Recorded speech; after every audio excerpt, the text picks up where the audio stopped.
right before they leave, everybody's like, you go tear it up, brother. You party in that new city. You get fucking wild. And I'm like, I'm gonna hit the road. And they're like, be safe. Please just be safe. Know that you are never safe. I'm like, okay. I was just looking for like a restaurant recommendation in the new city. And they're like, none of them are safe. And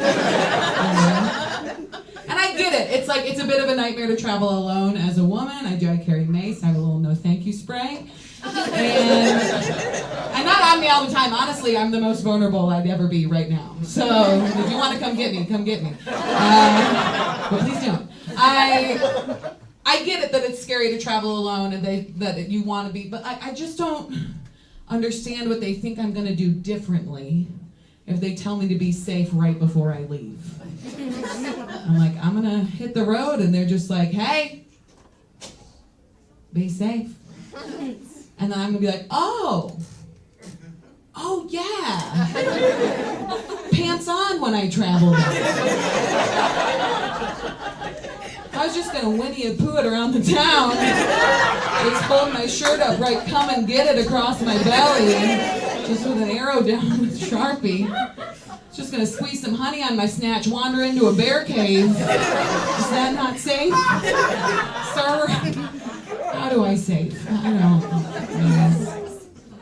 I get scared going through the New Orleans airport. I don't know if any of you have been, but the New Orleans airport right now, they have a huge display of the calendar of 2021. This is right by the security when you're waiting to go through security. And it has 117 stars on different dates of the calendar of 2021. And I know it's exactly 117 stars because above that, it says in 2021, New Orleans airport caught 117 guns in security. And then if that's not jarring enough, next to it they have another big bulletin board with photos of each gun. And then they're like, good luck going up in that people tube in the sky. And I think their goal was comfort. Like, I think they want me to look at that and go, wow, they are good at getting guns. But like, New Orleans is a real jazz town, right? It's about the guns they don't take, right? Like, that's what we're worried about. So they're like, look at all these guns, now touch thighs with some dude from Idaho. Like, you just have to then go sit right next to someone and make small talk. And I can't just be like, hey, did you see the thing about the guns? I bet they didn't get them all.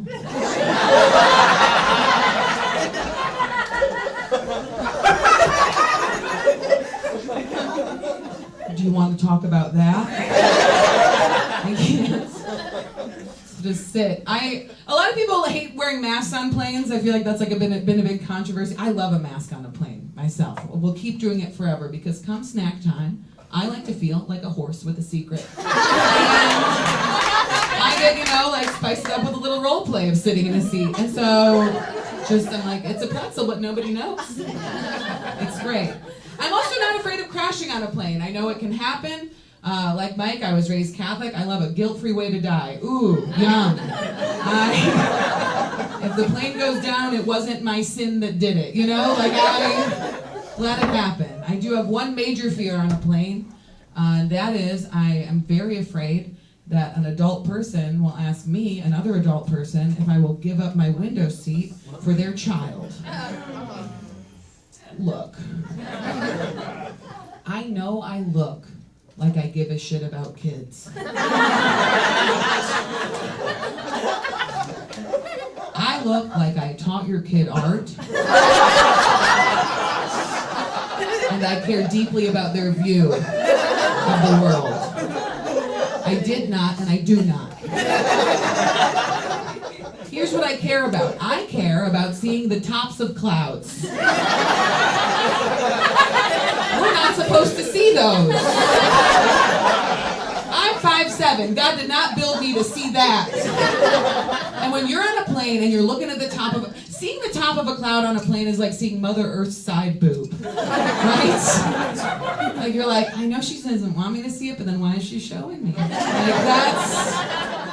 so I see that, and then an adult comes up and is like, can you share with my child the majesty of the sky? And I just have to be like, did you see the thing about the guns? Just hope that they move on.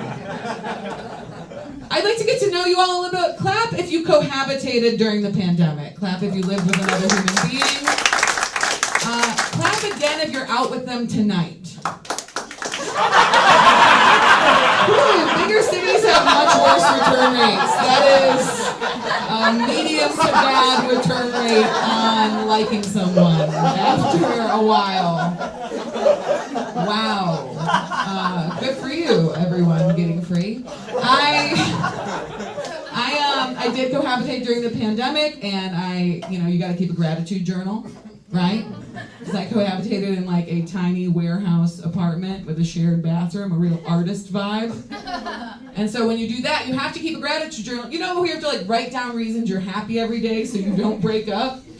And so I kept a gratitude journal, and keeping a gratitude journal in a just like tiny apartment in the middle of a pandemic, you just end up with a pissy little journal. You just end up with a passive-aggressive journal that's like, today I'm grateful that I don't whistle when I breathe. Like a freak.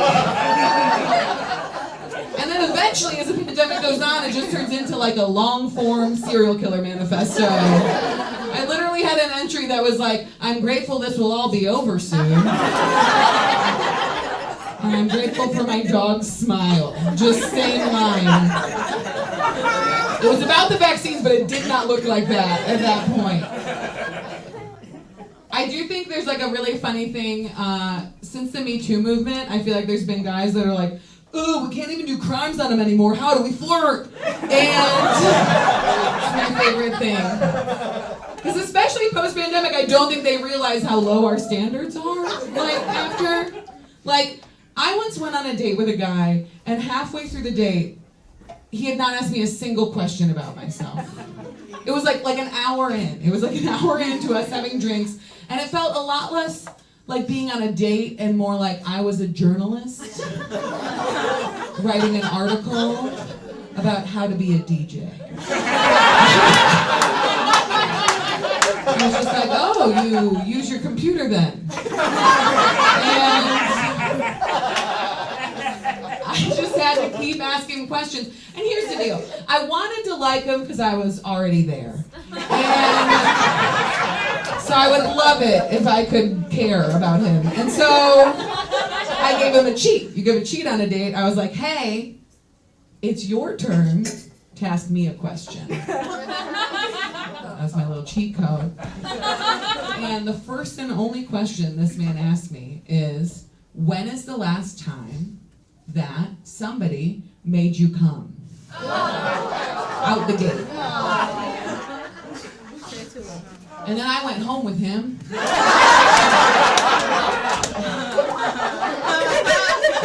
And he proceeded not to do that. So, I think it's his fault for asking a question that promised a skill. Right? So it's like, say I took you on a date, right? Hour in, I've asked you nothing. And you're like, this is rude. Okay, your turn. And I was like, hey, have you ever seen someone sink a basketball half court, blindfolded? And then you're like, oh my God, can you do that? And I'm like, let's go to the court and find out. And then you have to watch me try.